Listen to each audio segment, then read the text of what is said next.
কিছুমান শাক যে একদম চিনিয়ে নাপাওঁ জানেনে এবিধ শাক ইমান দিনৰ পৰা লাগি আছিলে দেখিও থাকোঁ পিছত বহুত দিন পিছতহে গম পালোঁ যে এবিধ হেনো পিৰালি পালেং বুলি কয় চ' ভাবিলোঁ যে কি আজি তাকে বনাই দিওঁ আৰু এয়া পিৰালি পালেং বোলো দালিৰ লগতে বনাওঁ যিহেতু ইমান বেছি নাছিলে অকল শাক বনাবলৈ মানে কম হ'ব কাৰণ কিয় মানে শাকবোৰতো এনেও গলি যায় আৰু এইফালে দালিত দিছিলোঁ মিঠা আলু নৰ্মেলি দালি যেনেকৈ বনাওঁ ঠিক তেনেকৈ বনাইছোঁ লগতে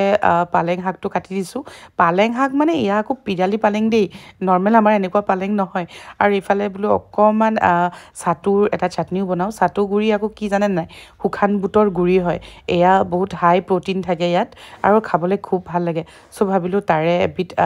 চাটনিও বনাওঁ চাটনি মানে কি আৰু পিটিকা টাইপ এনেকৈ পিঁয়াজ চিয়াজ নেমু চেপি দিলে খুব টেষ্টি লাগে খাবলৈ আৰু এয়া আজি ৰাতিপুৱাৰ সাজত লৈছোঁ ইফালে পিৰালি পালেং দি বনোৱা দালি ইফালে ভাজি ইফালে চালাড আৰু অকণমান চাটু চাটনি আজিলৈ আৰু আহিছোঁ দেই বাই বাই